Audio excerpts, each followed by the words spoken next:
Welcome back. Coming up tonight, a college student suspected of being involved in the rape and throat slashing of her roommate, allegedly because the victim wouldn't participate in an orgy. And a washing machine built for dirty French dogs, poodles to be exact. Plus, an Ohio store clerk fights off an armed robber using a piece of aluminum. Poodles brushed clean and a courageous clerk using brushed metal. It's in tonight's Winners and Losers. But first, tonight a former teacher charged with sexual assault after allegedly having sex with her daughter's 13-year-old ex-boyfriend. With her husband standing nearby, 39-year-old Ann Knopf denied allegations that she had sex with her daughter's ex in the basement of her home while her husband and children slept upstairs. Court records show the boy drove his mother's car to Knopf's home once a week for about 4 or 5 weeks. Joining me now is Jason Schulte, reporter with the Pierce County Herald. Jason, thanks very much for taking the time. Appreciate it. So what is the most significant piece of evidence that they have against her? Probably emails that they collected.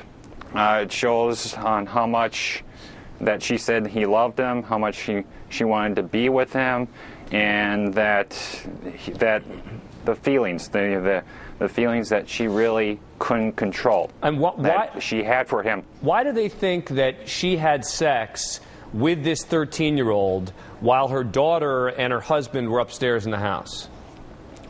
Probably they thought that it was done, according to the complaint, it was done over during the night while they were sleeping, so probably figuring that was the safest. This is just a guess. Probably the safest place where they couldn't get in the most trouble. So the husband is there in court with her, right? I mean, is he still with her? I mean, is he staying with her through this? Is he filed for divorce? As of today, he has not filed for divorce. He was with her the entire way for the court hearing, and that's all. And that's all we know for right now. All right, Jason Schulte, thanks a lot. Appreciate it. Thank you, Dan. And in another teacher sex story, a 25-year-old teacher accused of having sex with her 13-year-old student. The pair fled Nebraska and headed to Mexico, where authorities tracked them down. Today, for the first time, he talked about it publicly. But did you have sex with her? Was it just only those 2 times before you went to Boys Ranch? I'm not sure that it was 2 times, but it was 2 or 3 times. Yeah. I think you said a few times, a couple of times, or how many times? Like a couple. So the question remains: why do some female teachers risk everything to have sex with their young students? Well, some of those teachers answered that question in their own words. Pretty much it was oral sex.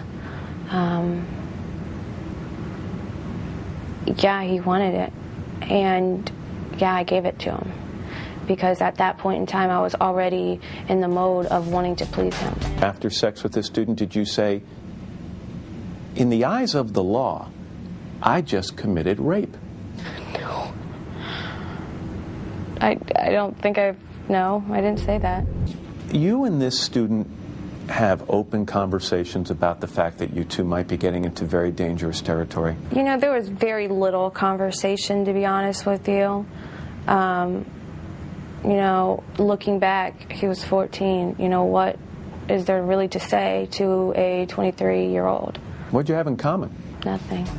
Did you know what you were doing was wrong? At the time, I don't think I did. Obviously not, because I wouldn't have done it. He consented, but I should have been the one to say, look, you are a kid, and that this is not a good idea, whether you want it or not. You should have said it on a number of occasions. Oh, yeah. You should have said it when you first started flirting with him. Yeah. And you clearly should have said it before you had sex with this young man. Clearly. Well, like I said, that's a fog that I was in. The only way that I can describe that is I felt that I was a peer of theirs. So what is the one thing you want people to know about you? That I committed a sex offense, but I'm not a sex offender, even though I'm labeled as that.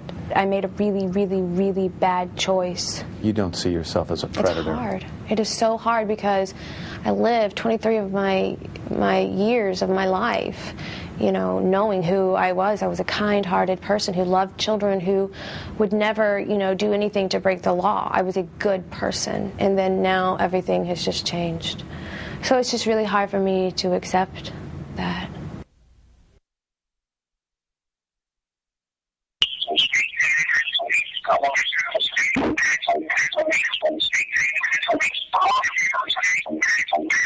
No matter how broken my spirit was, I don't know how I could have got to the point to have made the decisions that I've made. I don't know what I was thinking, and it's clear that I wasn't thinking. I was blinded by emotions that I'm ashamed that I had. And it's obvious that I need help to resolve those issues.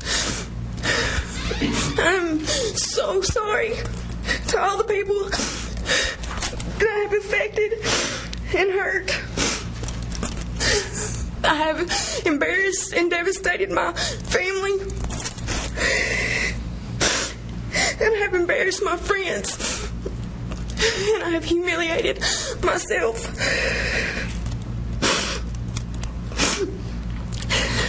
What I did was wrong.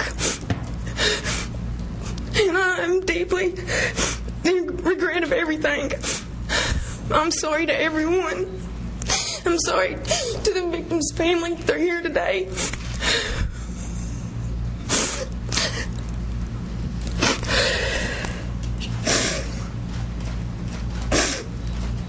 I betrayed my profession, and that is something that I'm truly ashamed of. And I betrayed the family of the victim. I've lost my career, and it was more than just a career to me. It was my life, and it is what made me happy. I've lost my freedom, my dreams, my dignity, and I feel I've lost myself. We really got along well, and I was trying to leave it at a level with, like, gee, I really think you're great. But there was something different, though. We had a chemistry that, and the way our heads worked. Back when this first broke in the headlines, I think lots of people understand how a 13-year-old would get a crush on his teacher. I think what people didn't understand, and the question everybody was asking then, and that I'm now going to ask you, is how does a 34-year-old woman fall for a 13-year-old boy?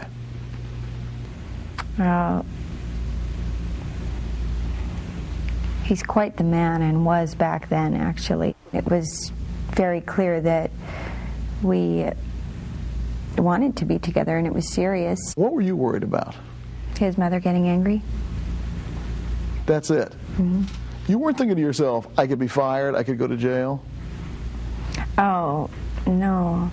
There wasn't a time that I thought, or that he thought, that you could go to prison for that. Okay, I understand that he didn't think that, but you never thought that? No, I wasn't. I thought, gee, this doesn't look good, you know, just being a teacher. I was really thinking there would be a fine, like pay a fine option, because, you know, I had been to some traffic court situations. But you can't tell me that you thought this was on the order of a traffic violation. Well, what I really believed is that the law would look into it. Pay a fine. I don't know if we have more answers now that we've heard from all of those women, but whew, bizarro.